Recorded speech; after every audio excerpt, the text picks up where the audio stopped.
우리 하나님의 말씀을 보겠습니다. 신약성경 마태복음 10장 1절입니다.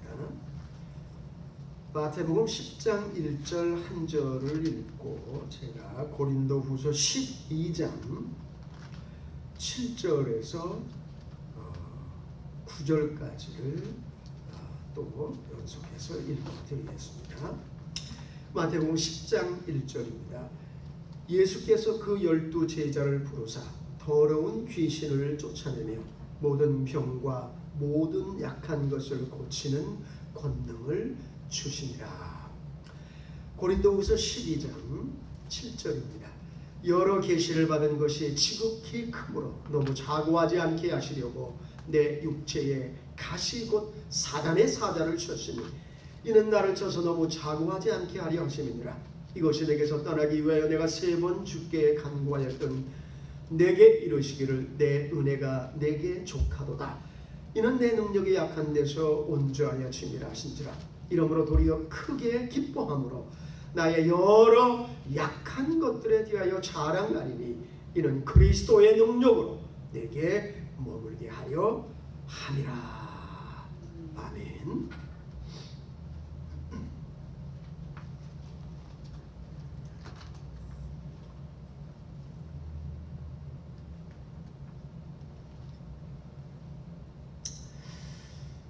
제가 며칠 전에 예전에 보았던 그 명작 영화 가운데 하나인 그 트로이라고 하는 그 영화를 다시 좀 간략한 그런 버전으로 좀 보았는데요. 거기에 보면은 트로이 전쟁은 고대사에 있어서 아주 정말 대단한 그런 전쟁 가운데 하나였었는데 그 전쟁에는 아주 정말 불세출의 전쟁 영웅이 한 사람이 나옵니다. 아킬레스라고 하는 이 장군은 어떤 전투에 참가를 해서 싸워도 승리를 거두었습니다. 그에게는 적이 없었어요. 어떤 강한 군사와 용사가 나와서 싸우더라도 아킬레스는 승리를 거두었습니다. 그런데 이 천하의 대장군, 이 불세출의 영웅, 무패의 장군인 이 아킬레스라고 하는 사람에게도 약점이 있었습니다. 그가 트로이 전쟁의 승리를 이끌었지만 마지막에 적군이 쏘는 화살에 그 발 뒤꿈치를 맞게 되어집니다. 이 온 몸에 그 중요한 급소가 많은데 뭐 발 뒤꿈치 맞는다고 무슨 큰일이 나겠어요? 그런데 아킬레스는 놀랍게도 그 발 뒤꿈치가 약점이었습니다. 거기에 화살을 맞고 결국은 부상으로 고통을 당하다가 아킬레스는 죽습니다. 여러분, 우리 몸에 이 아킬레스라고 하는 것은 발 뒤꿈치에서 약간 한 5cm 정도 위에 거기가 이제 아킬레스입니다. 뭐 펄펄 뛰는 농구 선수, 또 풋볼 선수, 뭐 어떤 이 강한 운동 선수라고 할지라도 그 아킬레스 견이 끊어지거나 거기가 부상을 당하면 그대로 주저앉고 꼼짝을 할 수가 없습니다. 힘을 쓸 수가, 모든 힘을 다 잃어버려요. 어떻게?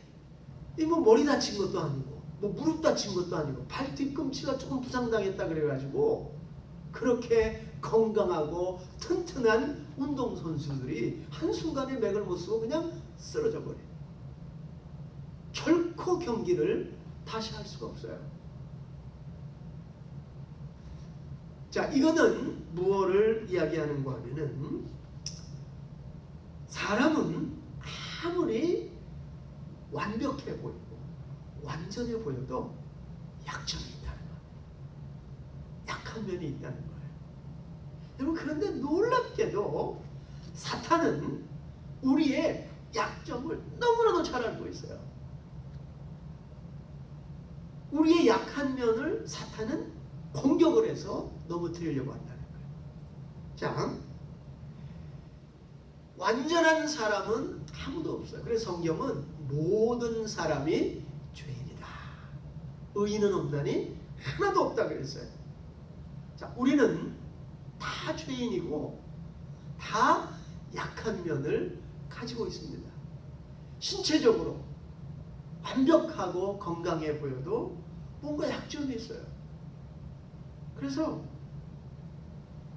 사람들은 나이가 좀 먹고 그러면은 특히 이제 이 얼굴 부분에 이 주름이 많이 생기니까 어떤 일을 합니까? 네? 이 보톡스 주사를 좀 맞지 않습니까? 근데 보톡스 주사 가지고 안 되니까 뭘 합니까? 예? 제가 지난번에 어떤 그 권사님 한 분이 그 의사 부인이신데 나이가 65세가 넘었어요. 근데 피부가 얼마나 깨끗하고 얼굴 전체에 주름 하나가 없어요. 근데 그분이 한국에 한 3개월 갔다 오시더니 저한테 목사님 저 땡기고 왔습니다 그러더라고요. 뭐가 뭔 말이에요? 그러니까 저 땡기고 왔습니다. 한국에서 이게 주름을 이렇게 땡기나 봐요. 이렇게 땡기고 왔습니다. 근데 65세가 넘어서 거의 70세가 가시는 분이 얼굴에 주름 하나 없이 그냥 땡땡하니까 이게 좀 겁나더라고요. 아니 뭔가 이렇게 좀 주름도 있고 좀 그래야지 인간다운데 이거 그냥 뭐 땡땡하게 피부가 땡기고 왔습니다. 경상도 분이신데. 여러분들에게 좀 얼굴에 주름이 좀 염려되시고 땡기고 오십시오. 우리는 신체적으로 나이가 들면서 약해집니다.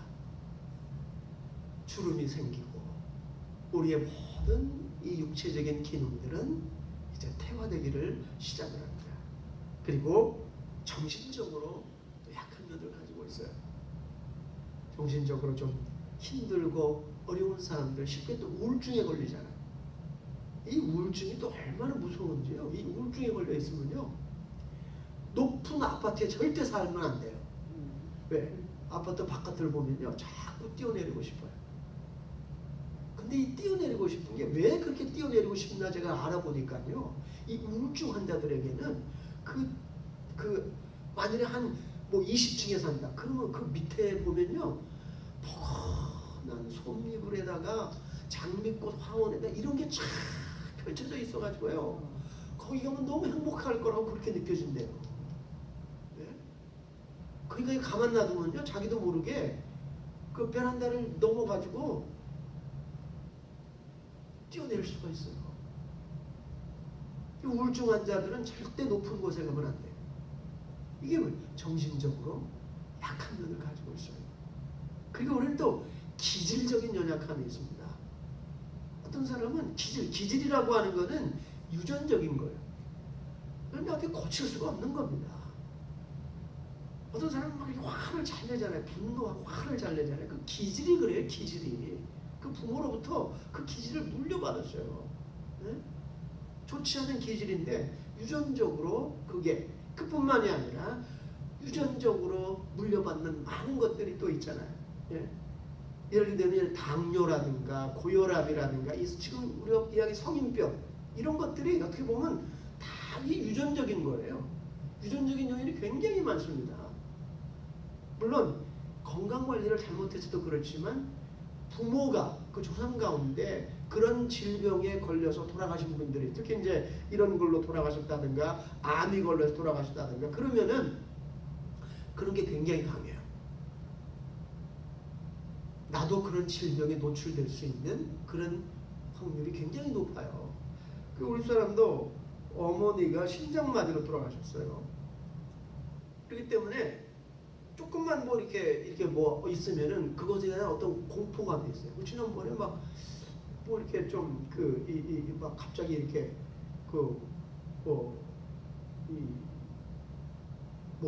막 핑핑핑핑 돈다 그러더라고요. 막 이게 막 갑자기 돌고 그래가지고 나중에 보니까 뭐 귀에 무슨 달팽이관이 뭐 있잖아요. 뭐 그게 뭐 잘못돼가지고 그게 뭐가 빠져나갔대나. 그래서 그거 다시 집어넣어야 되는데, 그래서 뭐 그거 집어넣으면 또 운동이 있대요. 뭐 거꾸로 굴르고 뭐 어쩌고저쩌고 또 다시 들어간대는. 근데 어쨌든 그 달팽이관에 문제가 있으면 막 이렇게 도는데, 그런데 그것만 있는 게 아니라 갑자기 심장이 막 빠르게 뛰니까, 어머니가 심장마비로 돌아가셨으니까, 네? 나에게도 혹시 그런 심장마비가 오는 것이 아닐까, 그 촉각적인 불안이 있게 되어지는 거죠. 네. 이게 어떤 그 기질적인 거, 유전적인 거, 그런 약함을 또 우리가 가지고 있어요. 그래서 우리가 저 사람은 왜 성격이 저래, 왜 성질이 저래. 근데 본인도 어쩔 수가 없어요. 여러분, 기질이라고 하는 건 그 사람이 태어날 때 가지고 태어나는 게 때문에 충족하지 안 변합니다. 기질은 우리가 이해를 해줘야 돼요. 그거를 이해를 하려고 그래야지, 저 사람은 왜 이렇게 안 바뀌나, 이렇게 계속 그런 비난의 시선을 가지고 보게 되어지면 결국 그 사람 이해할 수가 없어요. 그 기질적인 약함을 우리는 가지고 있습니다. 또 사람마다, 가정마다 문제없는 가족이 또 어디 있어요? 천석구는 천가지 걱정, 만석구는 만가지 걱정. 네? 다 이 문제들이 다 있습니다. 가정마다, 또 개인마다. 나는 문제가 하나도 없어요. 여러분 그런 분 있어요? 손 한번 들어보세요. 아무도 없습니다. 어떤 할머니가 늘 웃으면서 기쁘고 해피하게 사니까 옆에서 아줌마가 물었어요. 아니, 할머니는 뭐가 좋고 뭐가 기뻐서 그렇게 맨날 웃고 기쁜 표정이에요. 할머니는 근심 걱정 하나도 없어요? 이 할머니가 하는 말이, 이 사람아, 내 나이가 되면 70이 넘은 할머니십니다. 내 나이가 되면 터놓으로 2대분 되는 근심 걱정거리가 있어. 나이가 먹을수록 걱정거리가 없어져야 되는데 더 많잖아요. 문제. 자, 어떤 사람은 돈 때문에 문제가 있어요. 어떤 사람은 가정 식구들 간에 어떤 그 불협화음이 문제일 수가 있습니다. 또 어떤 사람은 배우자, 이내 묻게 평생 왼수야 하면서 그냥 배우자가 또 문제. 또 어떤 사람들은, 어떤 가정은 자녀가 또 문제야. 다른 건 괜찮은데 다 자녀가 문제야. 그래서 이런 말이 있어요. 자녀를 가지고 있는 사람들은 절대 다른 사람의 자녀의 문제에 대해서 비난해서는 안 된다.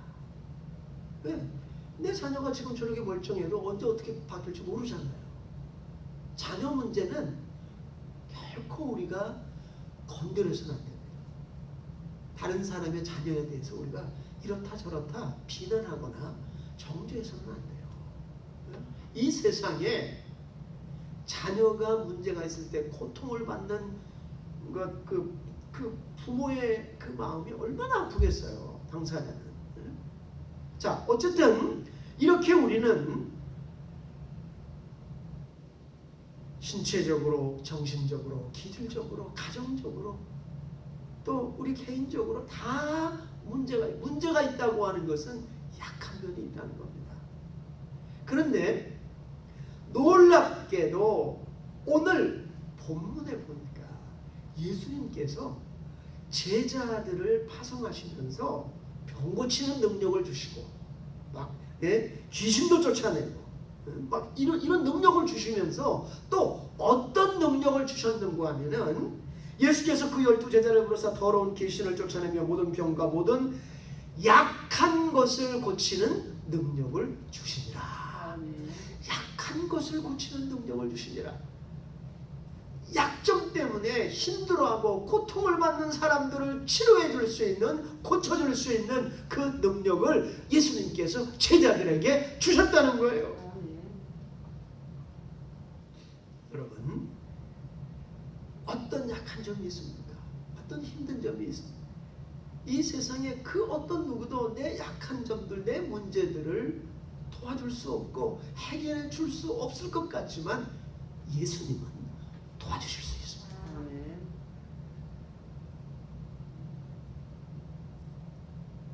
그렇기 때문에 우리가 약한 점 때문에, 내 약한 점 때문에 의기소침하고 무기력하고 아무것도 못하는 그런 연약한 자리에 살아서는 안 된다는 거예요. 그럼 어떨 때는 우리가 이런 말이 있잖아요. 골골 90세라. 이 말 무슨 말인지 아세요? 네? 이 몸이 아파가지고 늘 골골골골 하면서 힘들어하면서 병원 자주 다니고 그런 사람들은요, 골골하면서 90세까지 산대요. 장수한답니다. 근데 어느 날 건강해요. 뭐 아프지도 않고 그냥 늘 막 건강하고 멀쩡하고 잘 먹고 이러던 사람이 한 방에 그냥 훅 가버려요. 그냥 어느 날 갑자기 쓰러졌는데 그걸로 끝이야.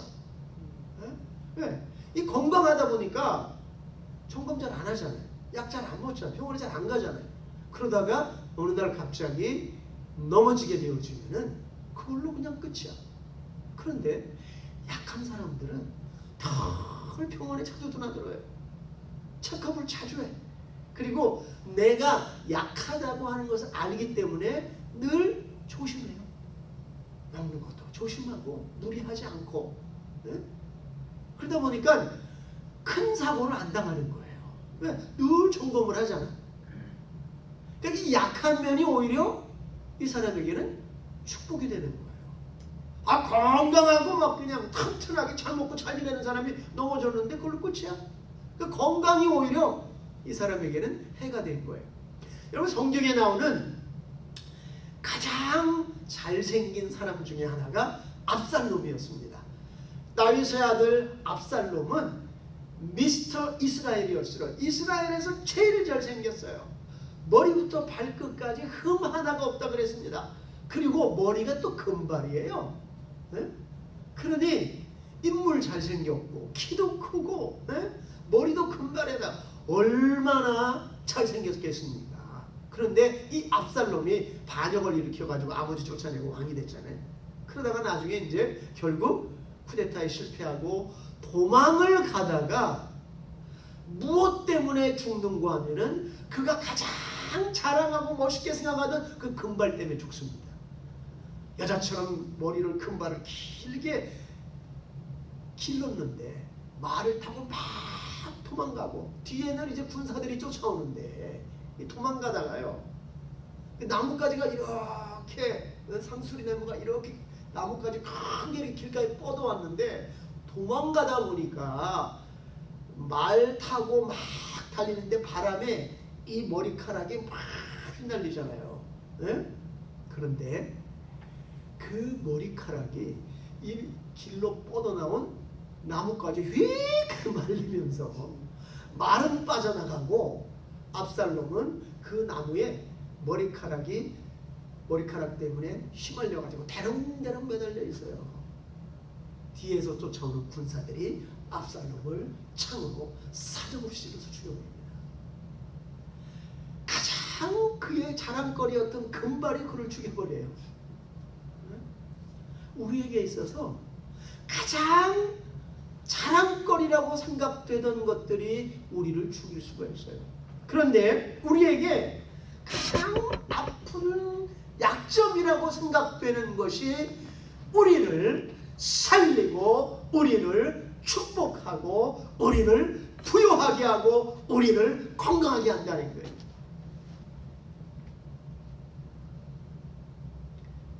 자, 우리는 다 약한 면을 가지고 있기 때문에 우리가 해야 될 일은 뭐냐면 서로의 약한 면을 담당해 주어야 됩니다.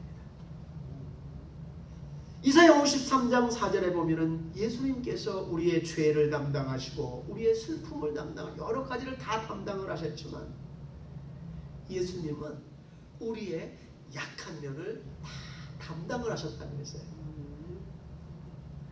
우리 안에는 우리가 어쩔 수 없는 약함이 있습니다. 우리가 어떻게 해볼 수 없는 슬픔이 있어요.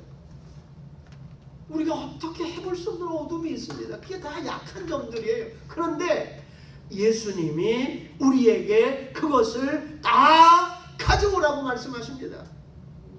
마태복음 11장 28절 수고하고 무거운 짐진 자들아 다 내게로 오라 내가 너희를 편히 쉬게 하리라. 수고하고 무거운 짐 뭐니까 다 약점이잖아요. 그래서 그거 다 가져와. 다 가져와. 에베소서에는 너희가 짐을 서로 지라. 여러분 세상은 약한 점을 약점을 잡아가지고 괴롭히고 이용을 해먹고 또 왕따를 시킵니다. 그래서 우리가 약점을 드러내지 않으려고 그러잖아요. 이 약점을 드러내면 그것 때문에 내가 공경에 처하게 되니까. 그래서 우리는 그 약함, 상처들을 막 안으로 끌어안고 있다 보니까 이게 골마 터져버리는 거예요.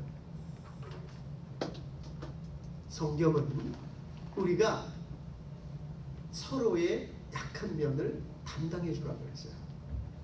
허물을 들춰내지 말고 그것을 덮어주라고 그랬습니다. 세상은 약한 점에서 막 들춰내지만 괴롭히잖아요. 성경은 허물을 덮어주라고 그랬어요. 들춰내지 말라고 그랬습니다. 정죄하고 비난하지 말라고 그래요. 왜?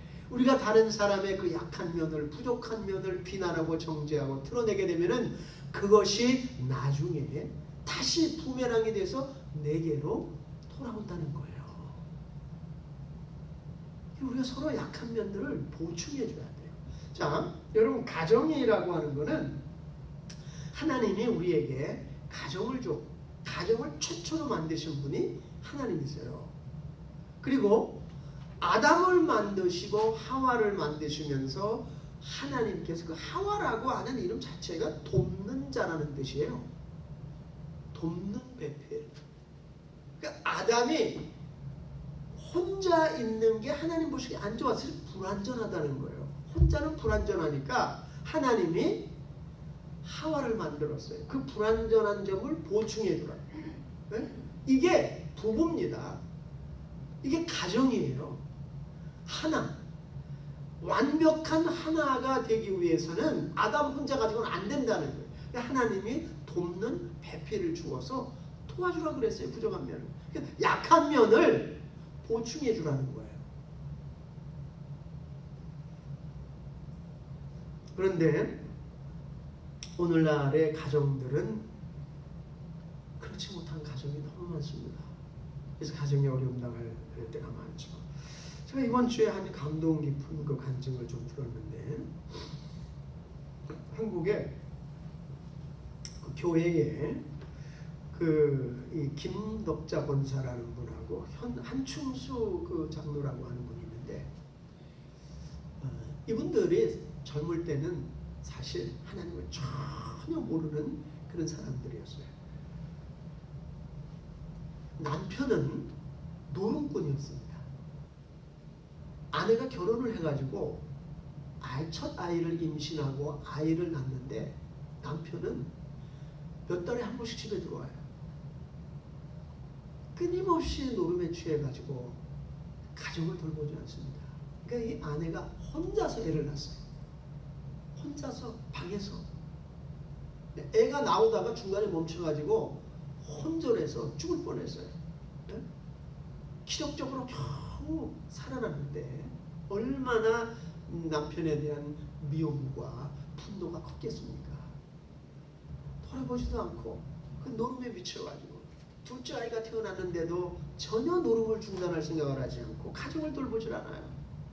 그래서 혼자서 죽을 힘을 다해서 그 가정을 애들을 먹여 살리기 위해서 동분서주 장사를 하고 몇 개의 짝을 뛰면서 가정을 근근히 버티고 이게 남편이 들어오기만 하면 그냥 악마같이 아기같이 달게 들어가지고 막 온갖 욕설을 퍼부으면서 싸우는 거예요. 그러니까 이 남편은 오랜만에 들어왔다가 그냥 날벼락을 맞으니까 또 그냥 집에 또 안 들어오는 거예요. 그런 악순환이 계속 되풀이 되었는데 너무너무 힘들고 고통스럽게 살다 보니까 몸이 그냥 만신창이가 됐어요.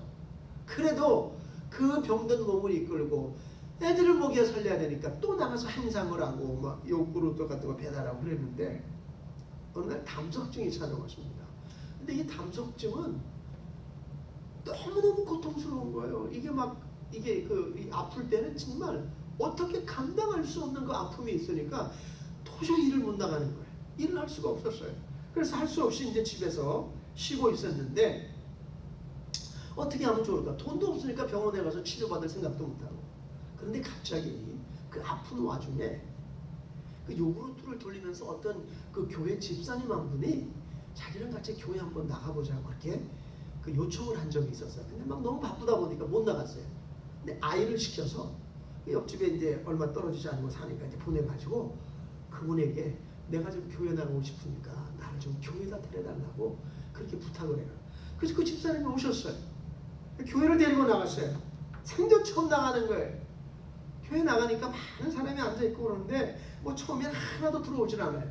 그런데 그 목사님이 나중에 설교를 거하게 끝내가시면서 수고하고 무거운 짐진 자들아 다 내게로 오라. 내가 너희를 편히 쉬게 하리라. 자기는 인생에 너무너무 무거운 짐을 지고 있는데 그거를 편히 쉬게 해주겠다는 거예요. 그냥 너무 막 눈물 속에 감사합니다. 그렇게 이제 어찌됐든 뭔지 못 알아들었지만 그냥 마음이 평안했어요. 하나님을 믿으면 내 이 짐이 벗겨지고 내 마음에 평안이 주어질 수 있겠구나 하는 그런 마음으로 이제 집에 돌아와서 집안에서 뭐 빨래거리 이것저것 꺼내가지고 고무장갑을 끼고 빨래를 막 하고 있는데 깜짝 놀랐어요.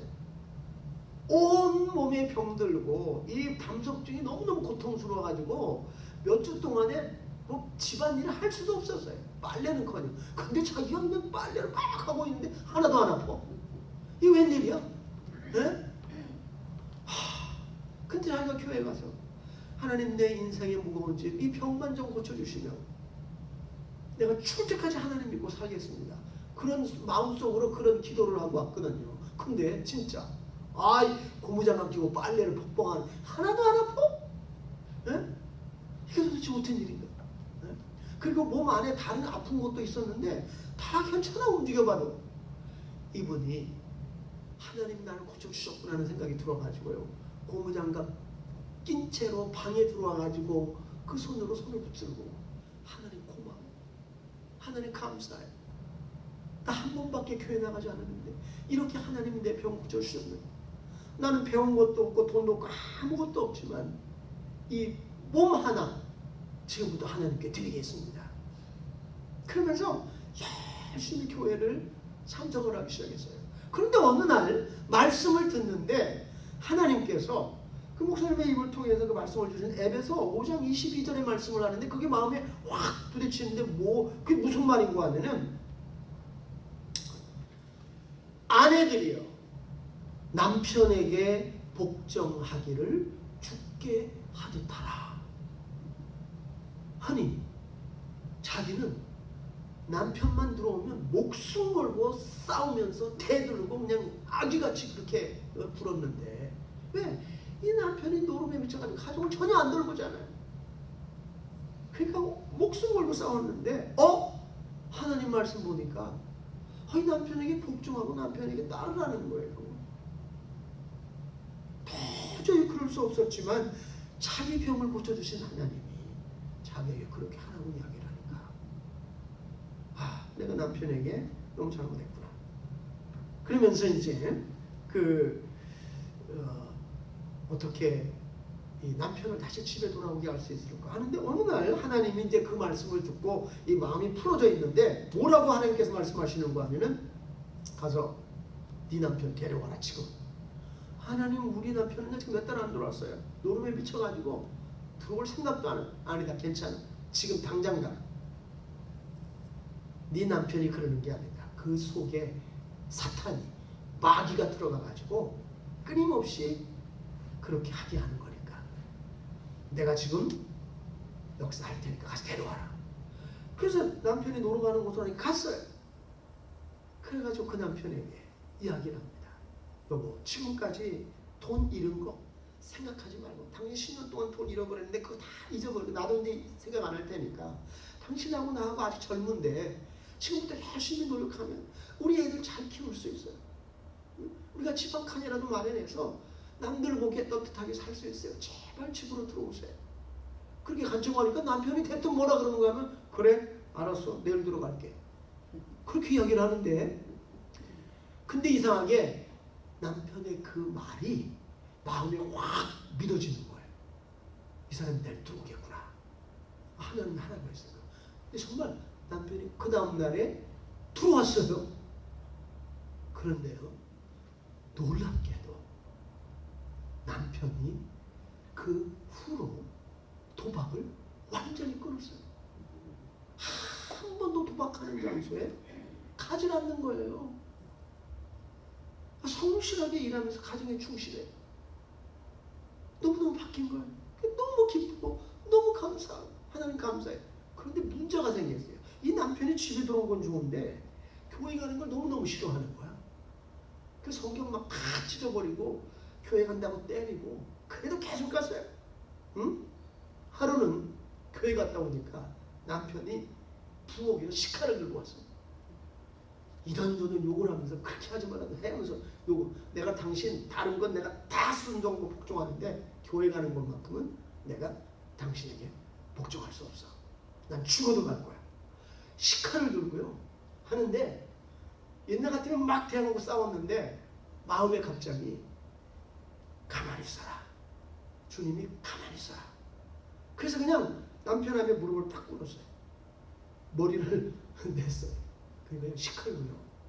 머리를 안에 그 긴 머리를 잡더니 뒤에서 식칼로 막 자르는데 잘 잘라집니까 이게? 그러니까 그냥 무슨 뭐 짚어먹은 듯이 엉망진창으로 그냥 머리를 갖다가 식칼로 그렇게 막 자르는 거예요. 근데도 그 구역장님 자기를 교회로 인도한 구역장님한테 연락해 가발을 쓰고 또 교회를 찾아갔어요. 또 교회를 나갔어요. 계속 그런 일들이 이제 벌어지고 있었어요. 머리가 길만 하면 또 식칼로 또 자르고. 네? 그런데 몇 년이 지나고 그렇게 막 싸우고 있었는데 어느 날 이 남편이 가발을 하나 사들고 왔어요. 머리를 자르고 자기 머리를 식칼로 자르고 난 다음에 이거 써 그러더니 가발을 던져주는 거예요. 그 나중에 이제 그 남편에게 왜 그랬냐 그러니까 갑자기 자기 와이프가 너무 불쌍하게 보이더래요. 내가 너무 심했나? 가발을 툭 던져주길래 와이프가 그때 그 가발을 집어들면서 여보 나는 이 가발 없어도 돼. 당신이 나하고 교회 한 번만 가면은 나는 당신이 나에게 하는 모든 짓들을 다 나쁜 일을 내가 잊을 수가 있어. 나하고 한 번만 교회 가자. 교회 나가서 예수님 믿자. 한 번만 나가자. 그때부터 이제 교회 라이드해 주면서 남편이 참석을 하기 시작을 했는데 얼마나 하나님께서 그 믿음을 축복을 해주는지 얼마 지나지 않아서 집사가 되고 장목까지 됐어요. 그리고 이 두 분이 얼마나 귀한 모습으로 성교 특히 아프리카를 수십 차례 방문하면서 아프리카 아이들을 돕고 아프리카의 교회들을 세우고 여러분 우리는 약한 면을 서로 보충해 줘야 됩니다. 사탄은 들춰내서 싸우게 하고 헐뜯게 하고 가정을 파괴시키려고 하고 여러분 더 나아가서 오늘 제가 고린도후서 12장을 읽어드렸는데 거기에 보게 되어지면은 아주 축복된 말씀이 기록이 되어져 있습니다. 사도 바울도 약함을 가지고 있었어요. 그걸 가시라고 표현을 했습니다. 너무 그 가시가 아프게 자기를 찌르기 때문에 하나님께 제발 이걸 좀 해결해 주세요. 그런데 하나님이 해결해 주지 않았어요. 그리고 하나님이 우리의 기도를 즉시 들어주셔서 문제를 해결해주고 병을 고쳐주고 우리의 고통과 어려움들을 다 처리해 주실 때가 있어요. 그러나 어떤 기도는 하나님이 응답을 안 해주세요. 그렇지만 우리가 구한 것보다 더 좋은 것을 주십니다. 하나님은 최고 좋은 게 뭔지 알고 있어요. 나에게 최고 좋은 게 뭔지 알고 있어요. 하나님은 차선을 싫어하세요. 이것도 너무너무 나에게는 좋아. 그런데 하나님은 아니야. 나는 베스트가 너에게 베스트를 주고 싶어. 하나님은 항상 최상의 것을 주세요. 하나님이여, 우리에게 향하신 주의 생각이 어찌 그리 보배로운지요. 그 수가 어찌 그리 많은지요. 내가 그것을 세려고 할지라도 바닷가에 모래보다 많도소이다. 우리를 향하신 하나님의 생각은 보배로운 생각이에요. 최고 좋은 것을 하나님은 주고 싶어 하세요. 그런데 우리가 차선의 것을 목숨 걸고 달라고 할 때가 있어요. 하나님, 난 이게 최고 좋아요. 난 이게 최고, 이거 주세요. 근데 하나님, 내가 볼 땐 그거보다 더 좋은 게 있는데. 네? 그래서 여러분, 베스트의 최고의 적은 good이라는 말이 있어요. good. 좋아요. 그것도 좋아요. 그것도 좋아. 그런데 베스트는 아니에요. 하나님은 우리에게 베스트를 주고 싶어 하세요. 최고 좋은 거. 근데 우리는 차선의 거. 이거 너무 좋은데. 하나님 이거 주세요. 그래서 하나님은 우리가 최고라고 생각하는 것을 막을 때가 있습니다. 안 줄 때가 있어요. 아니야. 그거 아니야.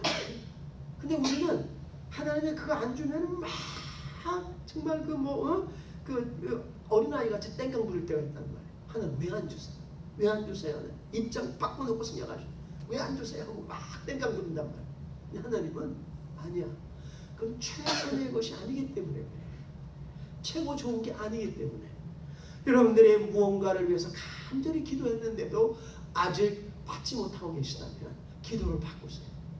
내 뜻대로 하지 마시고 하나님의 원대로 하시고, 이걸 내가 최고라고 생각했는데 하나님은 더 좋은 걸 생각하고 계시는 것 같은데 나는 그것을 몰라요. 그걸 가르쳐 주시고 하나님이 최고라고 생각하는 것대로 이루어 주세요. 자, 사도 바울이 그랬어요. 너무너무 간절하게 병고침을 원했는데 하나님이 안 고쳐주시는 거예요. 네? 그러다가 나중에 하나님이 어떻게 응답하신 게, 내 은혜가 내게 족하다. 그러면서 나의 능력이 너의 약한 데서 강하여진다. 여러분, 하나님이 사람을 쓰실 때 절대 그 사람의 강점 때문에 쓰는 게 아니에요. 잘났기 때문에 쓰는 게 아닙니다. 약한 면 때문에 쓰시는 거예요. 왜? 약함을 아는 사람들은 하나님을 의지해요. 하나님, 이거 내 힘으로 못해요. 나를 도와주세요. 하나님의 능력이 나타나잖아요. 그런데 강한 면을 가지고 있는 사람들은 어떻습니까? 강한 것을 가지고 있는 사람들은 자신의 능력을 의지합니다. 내 힘으로 뭔가 할 수 있다고 합니다. 하나님 뭐라 그러냐? 그래, 네 힘으로 한번 해봐. 하나님 가만히 계셔요. 그럼 내가 죽을 힘을 다해서 합니다. 이루어지지 않아요. 그리고 나중에 이제 무릎을 꿇죠. 하나님, 내 힘으로 할 수가 없어요. 나를 도와주세요. 약함을 인정하는 그 순간 하나님의 능력이 나타납니다. 그래서 이런 말이 있잖아요. 인간의 절망은 하나님의 시작이다. 나는 도저히 안 돼. 이 문제는 내가 도저히 풀 수가 없어. 그런데 하나님은 아니야. 내가 너를 도와줄 거야. 내가 너를 붙들어 줄 거야. 내가 너를 굳세게 할 거야. 이제부터 시작해서 내 능력이 너를 통해서 나타날 거야. 여러분, 헬렌 켈레는 삼중고의 고통을 가지고 있었어요. 눈이 안 보였어요. 귀가 안 들렸어요. 말을 할 수가 없어요. 이 셋 중에 우리가 한 가지라도 가지고 있다면 얼마나 고통스럽고 힘들겠어요. 예?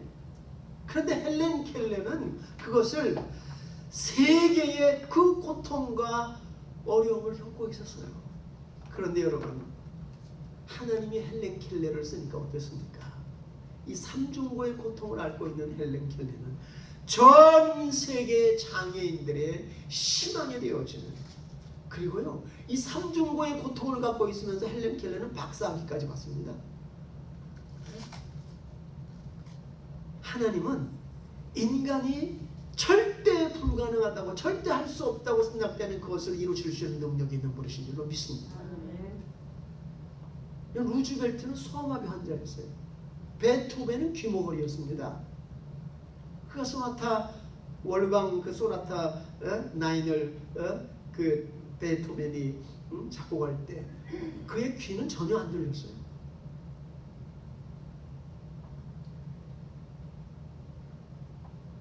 여러분, 우리 모두는 약한 점을 가지고 있어요. 그것 때문에 낙심하지 마세요. 하나님께 도움을 청하세요. 하나님, 이 약점을 내 스스로 극복할 수 없어요. 어떻게 할 수가 없어요. 나를 도와주세요. 이 문제를 내가 해결할 수 없어요. 나를 도와주세요. 너는 범사의 그를 인정하라. 그리하면 내 길을 지도하시리라. 내 모든 범사에 하나님이 도와주세요. 하나님이 함께 해주세요. 하나님이 이끌어주세요. 하나님을 앞세우고 하나님을 의지하게 되어지면 우리의 가장 문제거리, 우리의 가장 약점이라고 생각하는 것들을 하나님께서 가장 빛나게 하시리라고 믿습니다. 아시시의 성 프란시스, 평화의 기도를 남긴 이 프란시스를 하나님이 쓰신 이유, 이렇게 이야기를 합니다. 하나님께서 세상의 모든 인간들을 돌아보시면서 내가 누구를 통해서 일을 할고, 내가 누구를 통해서 나의 능력을 나타낼고, 내가 프란시스를 통해서 일하리라. 왜냐하면 프란시스는 자신의 가장 부족하고 나약한 점 때문에 내가 저를 쓰고 있음을 알기 때문이다. 하나님이 바울을 왜 그렇게 위대하고 크게 쓰셨습니까? 그의 가시 때문에 그래요. 그의 약함 때문에. 이는 내 능력이 나의 가장 약한 것 때문에 하나님이 나를 쓰시고 하나님의 은혜가 내게 머문다고 하는 것을 바울은 알고 있었기 때문에 그래요. 여러분의 잘난 점, 똑똑한 점, 멋있는 점, 강점, 그거 하나님 관심 없어요. 왜? 그것이 우리를 교만하게 하면 오히려 재앙이 될 수가 있습니다. 재난이 될 수가 있어요. 그런데 우리의 가장 부족하고 나약한 점, 그것 때문에 내가 하나님 앞에 무릎을 꿇는다면 하나님의 축복과 은혜와 능력이 여러분의 삶에 머물게 될 줄로 믿습니다. 기도하시겠습니다.